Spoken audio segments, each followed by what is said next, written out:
Okay, listen up, guys. The sure recipe of constant disappointment and lack of momentum in business is expectation.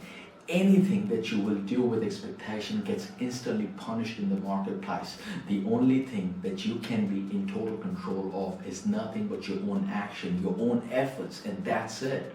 Now, if you're in sales, marketing, or if you've got your own business, one of the things that you're going to have to make a part of your daily routine is the habit of working on your scripts and presentation.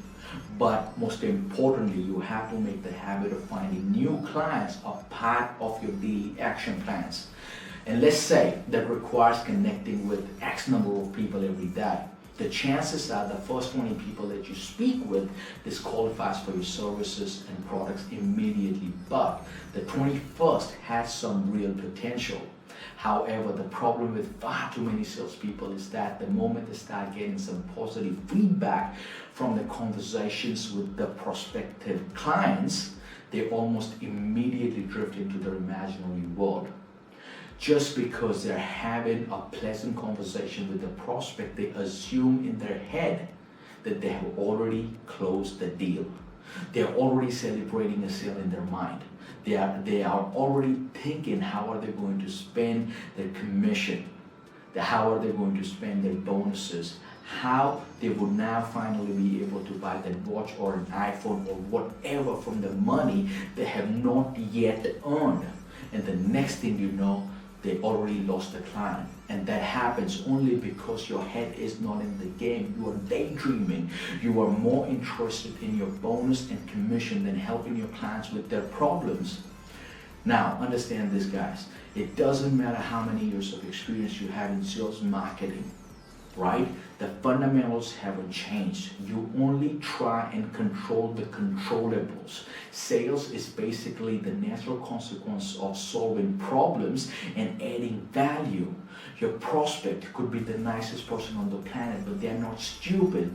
Just because they are patiently listening to your pitch won't make them buy your product. The moment you try and control that outcome, you are in for a massive heartache, and you're also doing a massive disservice to yourself and to your clients.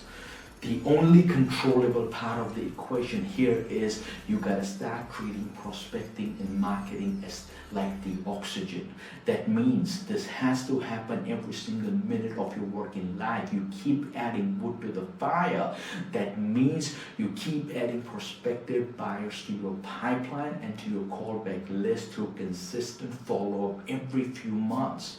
Building relationships one client at a time. Try and solve their problems. Every time you are in the presentation, your entire focus should be to add value to your client.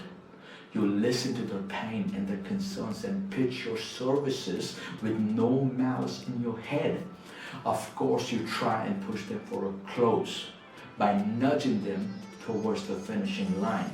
That's your job, and that's the skill that can be developed over the period of time. But throughout the entire sales process, you are not daydreaming or thinking about how are you going to spend your commission money or the recognition that may or may not come with this cycle. Guys, have no expectations. Set it go. Decide what your target is. Decide what your next move is. What actions you are going to take on a regular basis to achieve your target. And if you follow that plan consistently, I promise sooner or later you will see your results. However, when you do something with a lot of expectations and you don't see the results, you don't see the desired outcome, you feel all sorts of negative emotions. You feel betrayed, you feel disheartened. This affects your intensity at delivering your plan of action. You will approach things with doubt and certain level of negative preconceived notion. Now, imagine yourself running a 200-meter race and there are 9 participants in the race, right? But only you have to run that 200-meter race with 100 kilo of baggage on your back. What do you think are your chances to get to the finishing line? Very slim, don't you think that? It is extremely hard for you to finish your race on time. And this is what happens when you do anything in your life or in business with expectations. The most powerful thing in the world is to help someone without any expectations of return. And this is where you get an edge. This is where you get an advantage, not the other person. And it applies to almost any area of your life. And that's my time. Let's go.